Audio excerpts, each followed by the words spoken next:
Assalamualaikum warahmatullahi wabarakatuh. Selamat siang teman-teman semuanya.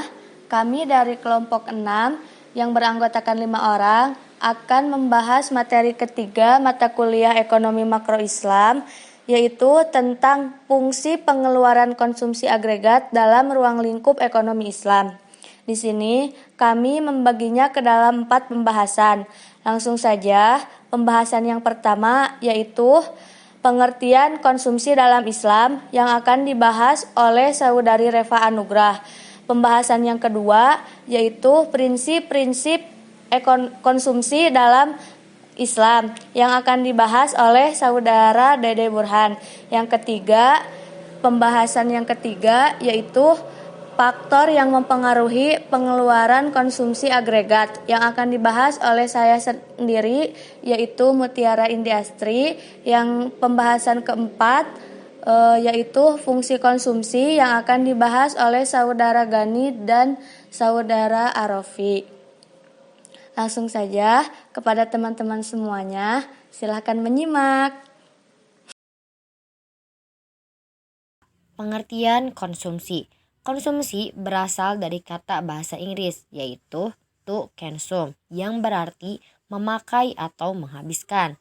Sedangkan konsumsi secara umum didefinisikan dengan penggunaan barang dan jasa untuk memenuhi kebutuhan manusia. Dalam ekonomi Islam, konsumsi juga memiliki pengertian yang sama, tetapi memiliki perbedaan dalam setiap yang melingkupnya. Perbedaan mendasar dengan ekonomi konvensional adalah tujuan pencapaian dari konsumsi itu sendiri. Cara pencapaiannya yaitu harus memenuhi kaidah pedoman syariah Islamiyah. Islam menjamin agar sumber daya dapat terdistribusi secara adil. Salah satu upaya untuk menjamin keadilan distribusi sumber daya adalah mengatur bagaimana pola konsumsi sesuai dengan syariah Islamiyah yang telah ditetapkan oleh Al-Quran dan As-Sunnah. Dalam konsumsi, seorang muslim harus memperhatikan kebaikan atau kehalalan sesuatu yang akan dikonsumsinya. Para fuqaha menjadikan memakan hal-hal yang baik ke dalam 4 tingkatan. Pertama, wajib, yaitu mengkonsumsi sesuatu yang dapat menghindarkan diri dari kebinasaan dan tidak mengkonsumsi kadar ini padahal mampu yang berdampak pada dosa. Kedua, sunnah, yaitu mengkonsumsi yang lebih dari kadar yang menghindarkan diri dari kebinasaan dan menjadikan seorang muslim mampu sholat dengan berdiri dan mudah berpuasa. Ketiga, mubah, yaitu sesuatu yang lebih dari yang sunnah sampai batas kenyang. Dan yang keempat, konsumsi yang melebihi batas kenyang, yang dalam hal ini terdapat 2 pendapat. Ada yang mengatakan makruh, yang satunya mengatakan haram. Bismillahirrahmanirrahim. Selanjutnya bagian B, yakni prinsip-prinsip konsumsi dalam Islam. Konsumsi Islam senantiasa memperhatikan halal dan haram, komitmen dan konsekuen dengan kaidah-kaidah dan hukum-hukum syariat yang mengatur konsumsi agar mencapai kemanfaatan konsumsi seoptimal mungkin dan mencegah penyelewengan dari jarak kebenaran dan dampak madorot baik bagi dirinya maupun orang lain. Adapun kaidah dasar konsumsi Islam adalah sebagai berikut. Yang pertama itu prinsip syariah, yang mana ini terbagi menjadi 3. Yang pertama itu prinsip tauhid, yaitu hakikat konsumsi dalam rangka beribadah kepada Allah. Ini yang pertama. Dan yang kedua itu prinsip ilmu, yaitu seorang ketika akan mengkonsumsi mengetahui hukum yang berkaitan dengan apakah merupakan sesuatu yang halal atau haram, baik ditinjau dari zat atau cara proses yang dilakukan oleh produsen maupun tujuan yang diinginkan. Apakah pendapat kemadharatan terhadap konsumsi barang atau jasa tersebut. Jadi ini prinsip ilmu bisa mengatur seluruh konsumsi dengan baik. Yang ketiga yakni prinsip amaliyah, sebagai konsekuensi tauhid dan ilmu yang telah diketahui tentang konsumsi Islam tersebut. Seseorang ketika sudah berakidah yang lurus dan berilmu, maka dia akan mengkonsumsi hanya yang halal serta menjauhi konsumsi yang haram atau subhat, dapat menjerumuskan kepada kesesatan dan kesengsaraan kelak di akhirat. Ketika seseorang sudah mempunyai prinsip tauhid dan prinsip ilmu, maka ini adalah konsekuensi yang harus diamalkan, yaitu akan prinsip amaliyah. Dia akan menjadi orang yang adil dalam berkonsumsi. Yang kedua, yakni prinsip kuantitas, yaitu sesuai dengan batas-batas kuantitas yang telah dijelaskan dalam syariat Islam. Yang pertama, sederhana. Islam melihat perbuatan yang melampaui batas, termasuk pemborosan dan berlebih-lebihan, bermewah-mewahan, yaitu membuang harta dan menghamburkannya tanpa maksud yang jelas, dan hanya memperturutkan hawa nafsu semata. Allah sangat mengecam setiap perbuatan yang melampaui batas.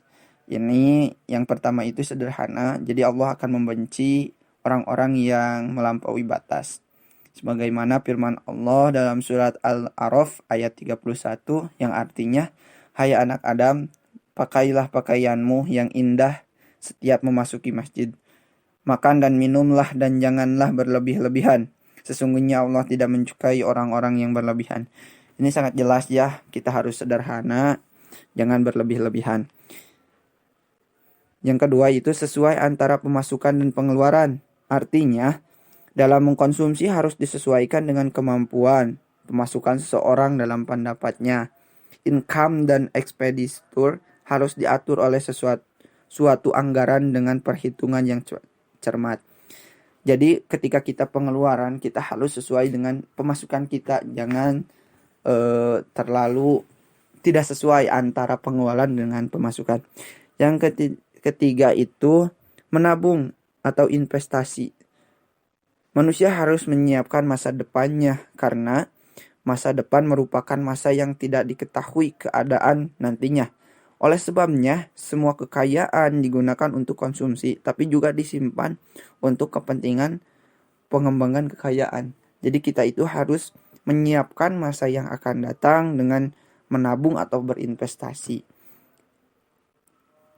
Nah, yang selanjutnya yakni prinsip prioritas.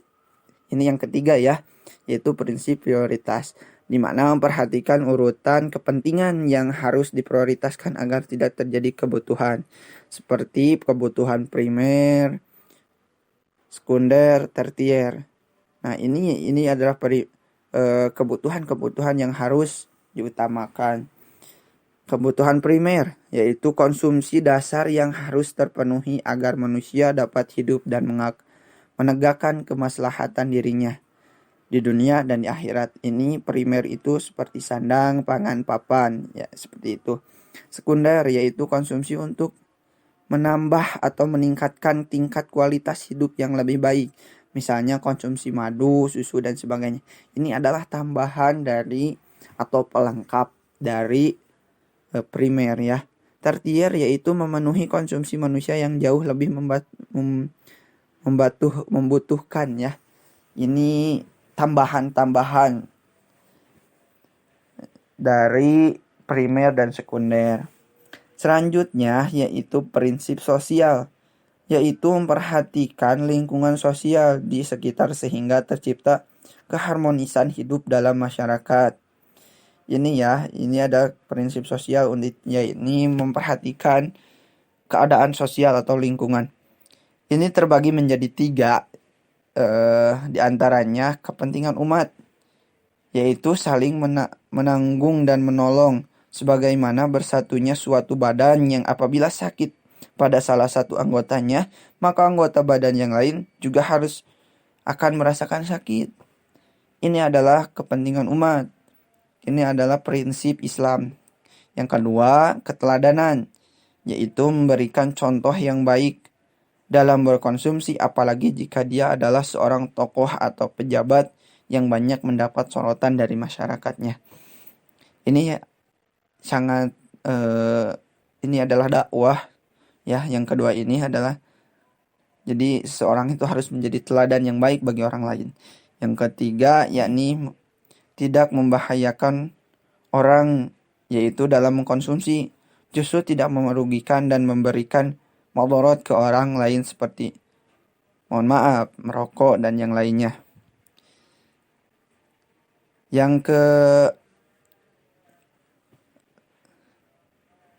kelima yakni kaidah lingkungan. Kita harus memperhatikan lingkungan. Dalam mengkonsumsi harus sesuai dengan kondisi, potensi, daya dukung, sumber daya alam, dan keberlanjutannya atau tidak merusak lingkungan. Ini sangat harus kita perhatikan ya. Dalam mengkonsumsi kita jangan sampai merusak ataupun mencemari lingkungan yang awalnya baik menjadi tidak baik. Ini tidak boleh ya dalam berkonsumsi secara kaidah Islam. Yang terakhir yakni tidak meniru atau mengikuti perbuatan konsumsi yang tidak mencerminkan etika konsumsi Islam. Ini seperti contoh kita membuang limbah ke sungai yang limbah ini tidak disaring terlebih dahulu ketika kita ingin membuangnya. Ini tidak boleh, ini tidak mencerminkan akhlakul karimah seorang muslim yang bijaksana. Itu bagian B mungkin teman-teman. Yang ketiga yaitu faktor yang mempengaruhi konsumsi agregat. Diketahui bahwa konsumsi agregat adalah seluruh jumlah pengeluaran konsumsi rumah tangga untuk barang dan jasa dalam suatu perekonomian. Nah, konsumsi agregat dalam Islam itu terdiri dari dua karakteristik yang berbeda, yaitu muzaki dan mustahik. Muzaki adalah golongan pembayar zakat, sedangkan mustahik adalah golongan penerima zakat.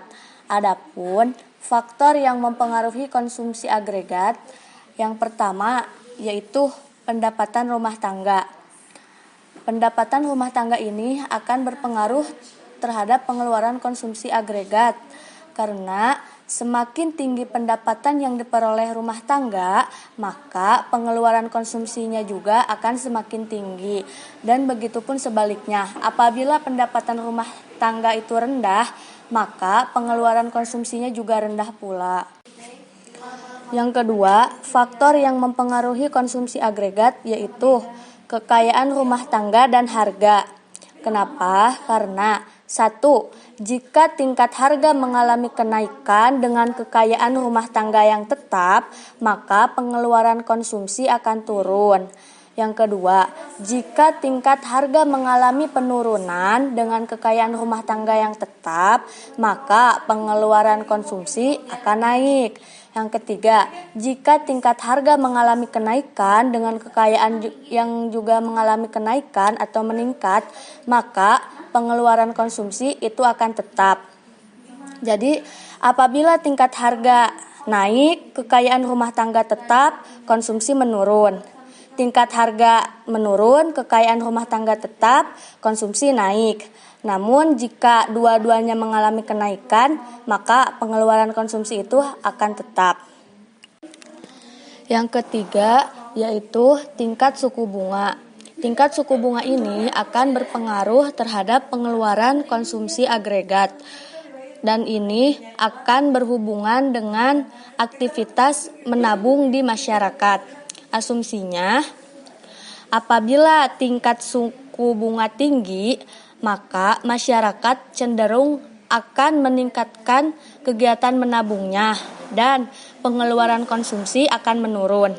Namun, jika tingkat suku bunga rendah, maka kecenderungan menabung di masyarakat akan menurun dan pengeluaran konsumsi akan naik. Kenapa bisa begitu? Karena saat tingkat suku bunga turun, kecenderungan masyarakat meminjam uang di bank itu akan meningkat dan menjadi pengeluaran konsumsi itu akan meningkat juga. Yang keempat, faktor yang mempengaruhi pengeluaran konsumsi agregat yaitu harapan-harapan di masa depan. Asumsinya, jika pendapatan yang akan diperoleh di masa yang akan datang tinggi, maka konsumsi saat ini juga akan meningkat. Juga akan meningkatnya peminjaman uang ke bank. Kenapa? Karena pendapatan yang diperoleh di masa yang akan datang itu mencukupi kebutuhan saat ini dan kebutuhan di masa yang akan datang. D. Fungsi konsumsi. Fungsi konsumsi adalah suatu kurva yang menggambarkan sifat hubungan di antara tingkat konsumsi rumah tangga dalam perekonomian dengan pendapatan nasional atau pendapatan disposable perekonomian tersebut. Menurut Keynes, konsumsi merupakan fungsi pendapatan. C sama dengan FY yang di dalam bentuk persamaan dapat ditulis sebagai berikut. C berarti konsumsi sama dengan A plus B Y, di mana C sama dengan sebesarnya pengeluaran konsumsi rumah tangga, A sama dengan besarnya konsumsi yang tidak tergantung pada jumlah pendapatan atau konsumsi jika tidak ada pendapatan autonomous consumption. B sama dengan marginal propensity to consume atau MPC sama dengan delta C atau delta Y, hasrat marginal dari masyarakat untuk melakukan konsumsi. Y sama dengan pendapatan disposable atau pendapatan yang siap digunakan untuk mengkonsumsi. Konsumsi meningkat apabila pendapatan meningkat. Akan tetapi besarnya peningkatan konsumsi tidak akan sebesar peningkatan pendapatan.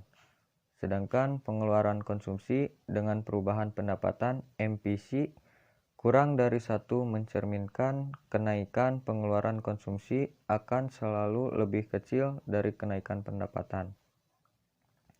Selain itu, Keynes juga mengatakan bahwa average propensity to consume atau APC akan turun apabila pendapatan naik.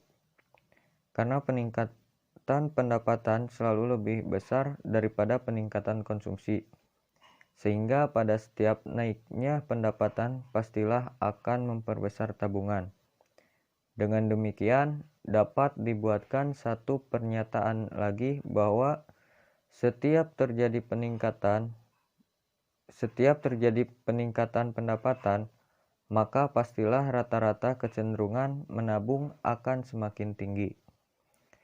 Dari pandangan Keynes, menyatakan pendapatan merupakan determinan konsumsi yang terpenting dan tingkat bunga tidak memiliki peranan penting. Menurut Keynes, pengaruh tingkat bunga hanyalah sebatas teori. Menurut Keynes, fungsi konsumsi dapat digambarkan sebagai berikut. Berdasarkan gambar di atas, jika terjadi kenaikan dari Y1 ke Y2 atau sebesar delta Y, akan mengakibatkan kenaikan konsumsi sebesar C1 ke C2 atau sebesar delta C. Terlihat pula proporsi kenaikan pendapatan lebih besar dibandingkan proporsi kenaikan konsumsi.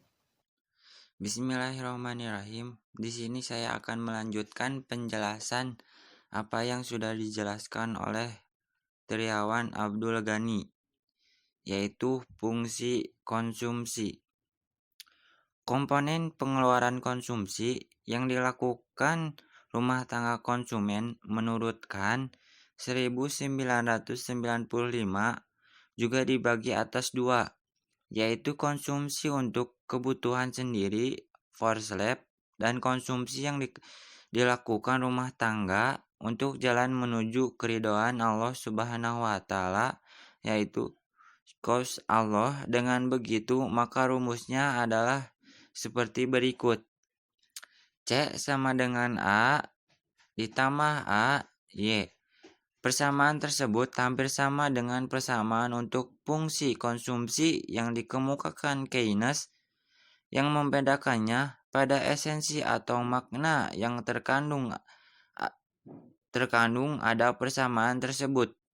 Pada rumusan Khan, pendapatan yang dimaksud baru untuk pendapatan golongan kaya, atau upper class, atau bisa disebut sebagai kelompok mujaki atau pembayar zakat. Sebagai intercept atau slope, marginal propensity to consume, MPC yaitu A, dan A juga untuk golongan kaya. Dengan ini maka kan menggambarkan fungsi konsumsi sebagai berikut. Persamaan konsumsi model Keynes dilambangkan dengan C dengan intercept A dan slope A, sedangkan persamaan konsumsi model Kahn dilambangkan oleh C dengan intercept A tambah E atau A dan slope A. Terkait dengan besaran nilai intercept autonomous consumption dengan pendekatan yang dilakukan kan, maka akan mengalami peningkatan sebesar E karena ada pengeluaran yang ditunjukkan untuk kopse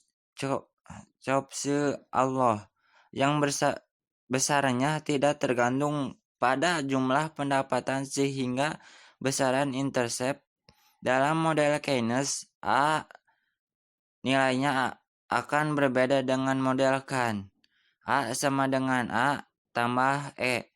Untuk MPC-nya maka terlihat pada area A1 lebih besar dibandingkan area A. Hal ini terjadi karena bagian pendapatan yang digunakan untuk konsumsi rumah tangga itu sendiri, for slab, berkurang sebesar pengeluaran yang dilakukan untuk cause of Allah. Hingga apabila dikombinasikan antara model Keynes dengan model Kahn, akan diperoleh persamaan sebagai berikut. C sama dengan A tambah E tambah A Y dikurang E. Persamaan tersebut diberlakukan bagi mereka yang memiliki penghasilan di atas nisab atau golongan kaya, yaitu upper class. Sekian dan terima kasih penjelasan dari saya. Sekian pemaparan dari kelompok kami. Mohon maaf apabila banyak kesalahan dan terdapat kekurangan yang tidak dimengerti atau kurang jelas. Semoga bermanfaat bagi kita semua. Sekian, wassalamualaikum warahmatullahi wabarakatuh.